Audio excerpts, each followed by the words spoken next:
Gronk tried to do his best to do the shunting as slowly as possible. Far from being impressed by the new diesel, Gronk felt intimidated by it. "Do I have to go back to my siding?" Gronk asked his driver. "Can't I stay here?" "Afraid not, Gronk," his driver replied. It was late in the evening when Gronk finished his day's duties, and he sidled up behind Deltic to rest and sleep. His driver had just left when the diesel's lights came on. "You're back." Gronk said nothing and closed his eyes. "You tried to have one of them scrapped, didn't you?" Gronk kept his eyes closed tight. "You took one of the steam engines to the scrapping line.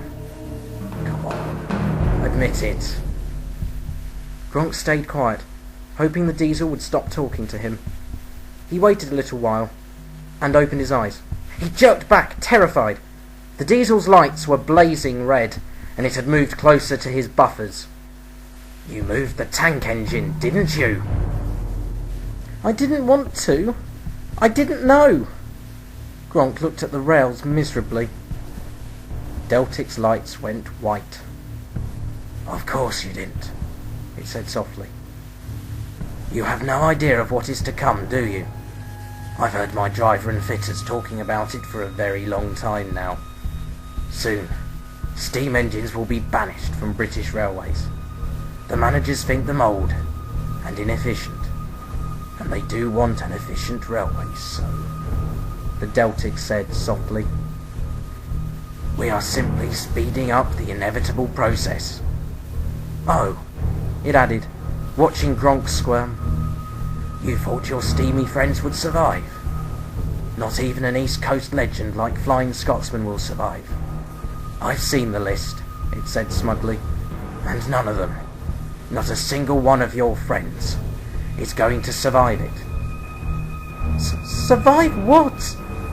Gronk said. "Modernisation," the Deltic said. "It's been talked about for years, but in you and I, the failing railways find their saviours. We make Britain efficient," it said, its lights going out, "and one day soon we'll run the trains and tread the rails alone." Gronk trembled. He felt terribly guilty and sick to his radiator with worry. What if the other engines found out that he'd taken Nigel to the out-of-use line? He was not to know, and nor was Deltic, that Nigel had never been going for scrap. The foreman had arranged for Nigel to be picked up on a goods train early the next morning for repair at Ardsley. It so happened that the out-of-use line was near enough to the main line for the Scottish region engine, Clan Stewart, to pick him up and take him to the works. The foreman had never had any intention of losing such a useful locomotive.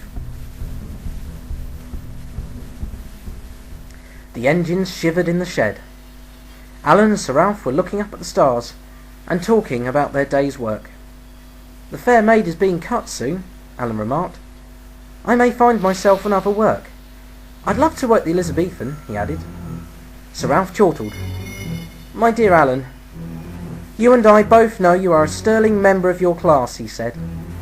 "But those duties are for the streamlined Pacifics only. Heaven knows," he added, over Alan's protests, "those expresses are timed with us in mind. You'd be good, but not so good as us." The Deltic stared Sir Ralph in the eye. There was an uncomfortable pause. "I beg your pardon," Sir Ralph sniffed. "Those expresses are designed with steam locomotives in mind." The Deltic eyed Sir Ralph up. "So you're an A4 Pacific," he said, looking him over. "That engine was right. You are an impressive bunch." Sir Ralph smiled smugly. Pity that you're heading for the end," it said. Sir Ralph's smile changed to a scowl. "I'll let you know—" "No, I'll let you know," the diesel interrupted, "that your days are coming to an end. Steam is dying out. They're going to stop building your kind soon and start mass scrapping you." "How dare you!" Sir Ralph said furiously. "How dare dare you come to my yard and make those accusations? They are no accusations, they are fact. Deltic was confident. And how do you know that? Alan asked. Because we are being asked to move engines like you into the sidings, Deltic replied. You won't be around for much longer. Wait, Herbert said. Are you saying you know who moved Nigel? The shed went completely silent, save for Deltic's engine ticking over. It's obvious, isn't it? One diesel comes to a yard, then a steam engine is kicked out, the Deltic said. He only came back because the railways are desperate. Steam engines were horrified. Gronk moved Nigel to the out-of-use line? Alan asked, stunned.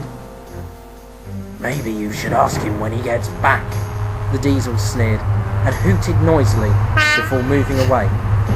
Alan wasn't done talking to the Deltic. Oi, he said, moving forward. Come back here. Deltic revved his engines threateningly. Stay back. Or what? Alan demanded, puffing forward towards him. You'll do what, Deltic? Deltic roared its engine. I'll have you put in the sidings, it said, and its lights went red with anger.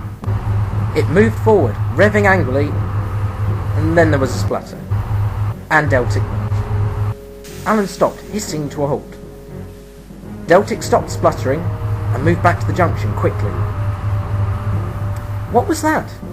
Alan asked his driver, watching the blue diesel sidle out of the yard. I think he over-revved his engines, Alan's driver called to him. Can't be good for his cylinders. Alan waited until the Deltic was out of sight before backing down onto the shed. If only Stephen was here, he thought. He'd have sorted this out by now. Gronk did not return to the shed that night, and the tank engines outside were mutinous in their disgust. Outrageous! He takes one of our own for scrap, no less! Geoffrey the J-50 had started up again. And then he scuttles off to the stations to do our pilot's job. It ain't right, he said to the other tank engines. Alan was staying very quiet, thinking it through. I think it's disgraceful, Sir Ralph said to Nigel. I just can't believe he would do it, Nigel said crossly. What did I ever do to him? To think.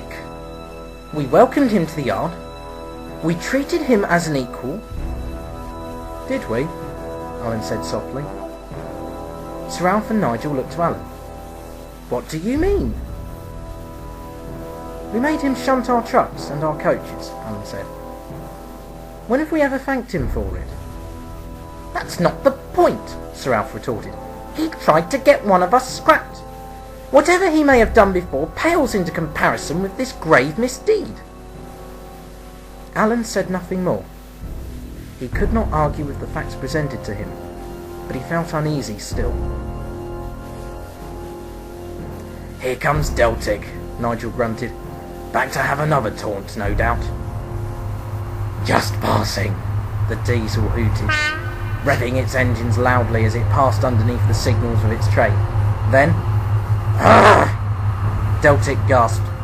There was a loud bang, 2 large plumes of black smoke from its exhaust, a further bang, and it stopped abruptly with a final wheezing gasp of diesel smoke. There was shouting from the cab of Deltic, whose lights had gone out completely, and then a commotion from the sheds behind them. It seems, Sir Ralph said loftily, that the deathly quiet diesel has died loudly.